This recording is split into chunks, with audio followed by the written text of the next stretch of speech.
গতকালকে সিলেটে ভাটি বাংলার একটি দুর্গাপূজা অনুষ্ঠানে গিয়ে আমি একটি ভিডিও বক্তব্য দিয়েছিলাম। আমরা একই মুদ্রার এপার এবং ওপার, এইটাই হলো একদিকে রোজা আরেকদিকে হলো পূজা। এই রোজা এবং পূজা মিলে বাংলাদেশ।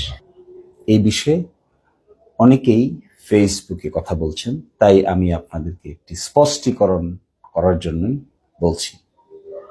আপনারা দেখবেন যে আমি যে প্রেক্ষাপটে বলেছি সেই প্রেক্ষাপটটা হলো যে মোরা এক বৃন্তে দুটি কুসুম, হিন্দু মুসলমান, মুসলিম তার নয়নমণি, হিন্দু তাহার প্রাণ। এটি বিদ্রোহী কবি কাজী নজরুল ইসলামের একটি কবিতার উদ্ধৃতি। এবং বাংলাদেশে হিন্দু মুসলমান মিলেই বাংলাদেশ। এটাই মূলত বাংলাদেশ হলো বৃন্ত, তার কুসুম হিন্দু, তার কুসুম মুসলমান, এটিই বোঝানো হয়েছে এখানে। তার সাথে সাথে একই মুদ্রার এপিঠ এবং অপিঠ, অর্থাৎ বাংলাদেশ যদি একটা মুদ্রা হয় তাহলে এই মুদ্রায় মুসলমানরা বসবাস করেন, তারা রোজা পালন করেন, হিন্দুরা বসবাস করেন, তারা পূজা পালন করেন। এটি একটির সাথে আরেকটি মিলানোর বিষয় না, এটি যে যার ধর্ম সেটি পালন করবে। এর বাইরে এর বাড়তি কোনো ব্যাখ্যাও নাই, এর বাড়তি কোনো তর্জমাও নাই।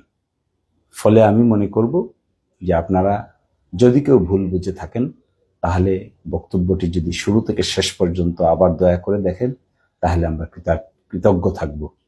আর শুধু একটি কথা বলবো যে সাম্প্রদায়িক সম্প্রীতির এই ভাটি বাংলায় কারো ধর্মে কেউ হস্তক্ষেপ করে না, যে যার ধর্ম স্বাধীনভাবে পালন করে। আমরা রোজা পালন করি, এটি আমাদের ধর্মীয় বিধান, এটি আমাদের 5টি স্তম্ভের একটি স্তম্ভ। আর তারা পূজা পালন করে, এটি তাদের শারদীয় দুর্গোৎসব এবং এটি তারা অত্যন্ত বড় করে পালন করে। এখানে কনফিউজ করার কিছু নেই, এখানে একটির সাথে আরেকটির মিলানোরও কিছু নাই।